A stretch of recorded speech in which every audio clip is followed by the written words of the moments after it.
भक्तों की कहानियों में भगवान के भक्तों का हार्दिक स्वागत है। मित्रों, जैसा कि हम सभी जानते हैं, सनातन धर्म में शुरुआत से ही प्रकृति की कुछ चीज़ों को भगवान से जोड़ा गया है और उनमें से कुछ वृक्ष हैं जिन्हें विशेष रूप से पूजा जाता है। और ये वृक्ष हैं पीपल और बरगद के। मित्रों, यदि आपने भी ध्यान दिया हो, अधिकतम मंदिरों के बाहर पीपल और बरगद के पेड़ लगे होते हैं जिनकी पूजा करते बहुत से लोग आपको भी नज़र आ जाते होंगे। लेकिन क्या आपने कभी सोचा है कि वो कौन सा कारण है जिसकी वजह से सब वृक्षों में से सिर्फ इन्हीं वृक्षों की पूजा की जाती है? आइए जानते हैं। हिंदू धर्म शास्त्रों के अनुसार पीपल और बरगद के वृक्ष की पूजन की क्या महत्वता बताई गई है। मित्रों, हमारे हिंदू धर्म शास्त्रों में से एक श्रीमद् भगवद गीता में पूजन से संबंधित एक रोचक तथ्य मिलता है, जिसमें श्री कृष्ण स्पष्ट रूप से कह रहे हैं कि हे पार्थ, वृक्षों में मैं पीपल हूँ। साथ ही पीपल के संपूर्ण वृक्ष की तुलना देवों से की गई है, जिसका वर्णन हमें श्री भगवद गीता में वर्णित एक श्लोक में स्पष्ट रूप से मिलता है, जो कुछ इस प्रकार है।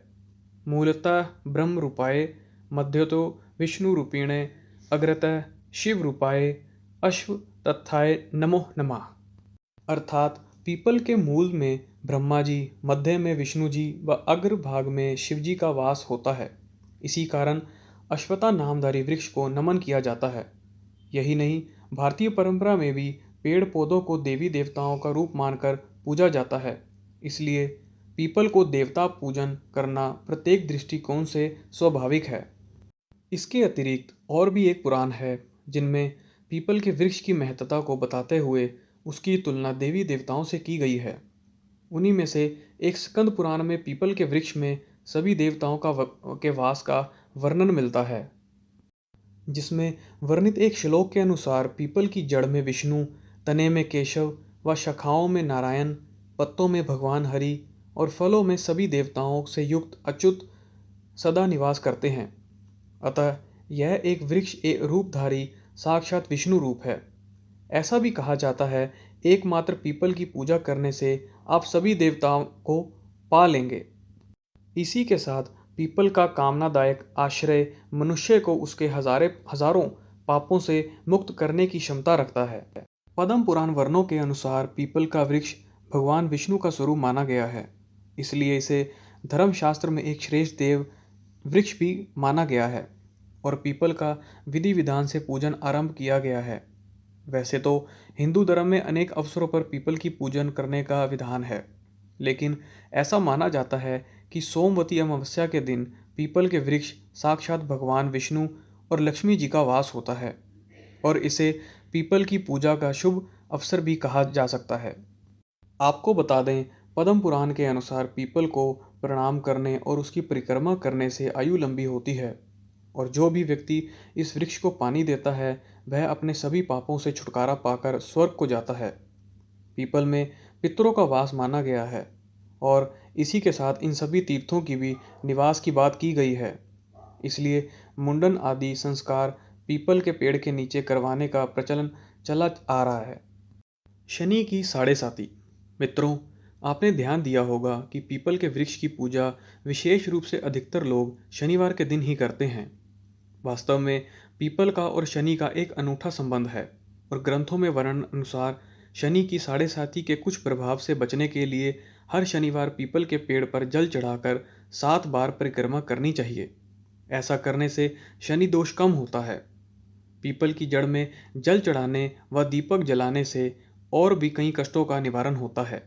जब किसी की शनि की साढ़े साती चलती है तब पीपल के वृक्ष का पूजन तथा परिक्रमा इसलिए की जाती है क्योंकि भगवान कृष्ण के अनुसार शनि की छाया इस पर रहती है और इसकी छाया यज्ञ, हवन, पाठ, पुराण आदि के लिए श्रेष्ठ मानी गई है।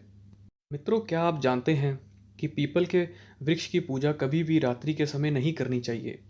ऐसा इसलिए क्योंकि सूर्य उदय से पूर्व पीपल पर दरिद्रता का वास होता है और सूर्य उदय के पश्चात पीपल पर लक्ष्मी जी का वास होता है। इसलिए सूर्य उदय से पहले पीपल की पूजा करना निषेध माना गया है और पीपल जैसे गुणों से युक्त इस पेड़ को काटना भी ब्रह्म हत्या के समान एक पाप है। रात्रि में इस वृक्ष के नीचे सोना अशुभ माना जाता है। इसके निकट रहने से प्राण शक्ति बढ़ती है, तो इसकी छाया सर्दियों में गर्म और गर्मियों में ठंडी रहती है। इस वृक्ष के फल आदि सभी में औषधि गुण रहने से यह रोगनाशक की तरह काम भी करता है। उपरोक्त सभी कारणों से इस वृक्ष का पूजन किया जाता है।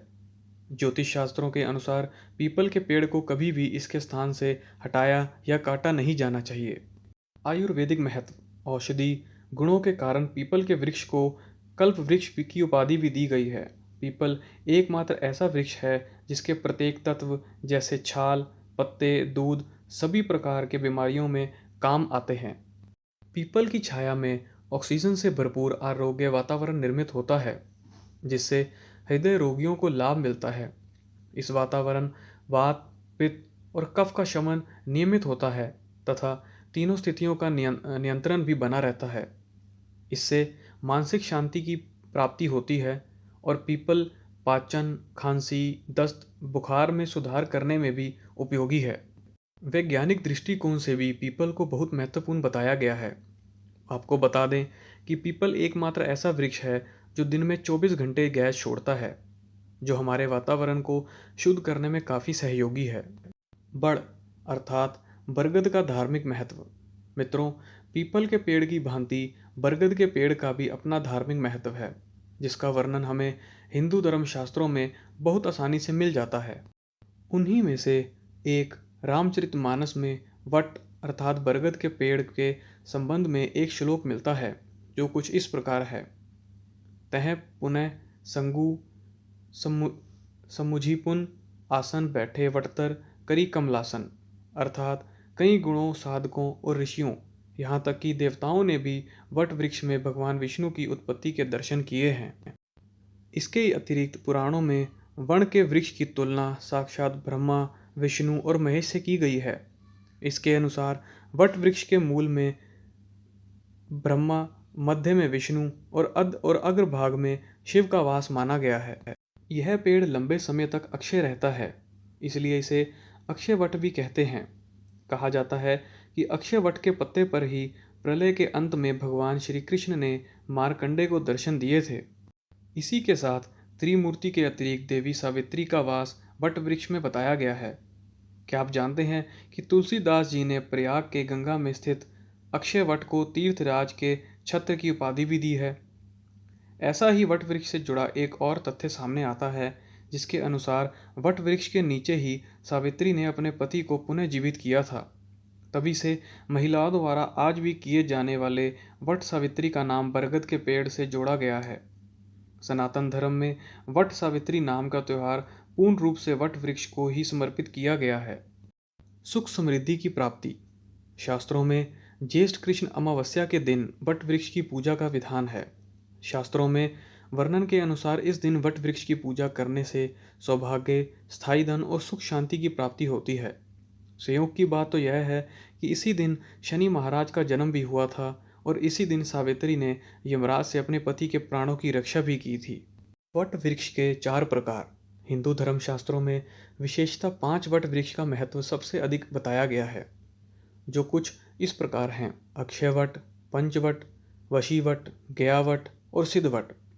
ये भी कहा जाता है कि वट वृक्ष ही प्राचीनता के बारे में आज तक कोई नहीं जान पाया।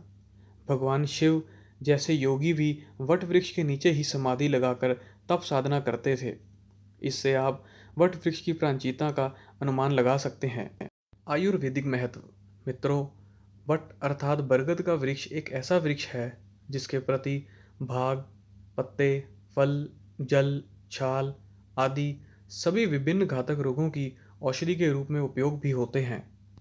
आपको बता दें, सभी वृक्षों की तुलना में वट वृक्ष का वातावरण से कार्बन डाइऑक्साइड ग्रहण करने और ऑक्सीजन छोड़ने की क्षमता दूसरों की तुलना में बेजोड़ है। यह कहना गलत नहीं होगा कि यह वट वृक्ष हर तरह से लोगों को जीवन प्रदान करता है। ऐसे में बरगद की पूजा का खास महत्व स्वाभाविक ही है। वट वृक्ष के वैज्ञानिक महत्व की बात की जाए तो ऐसा कहा जाता है कि इसकी पत्तियां 1 घंटे में 5 मिलीलीटर ऑक्सीजन देती हैं।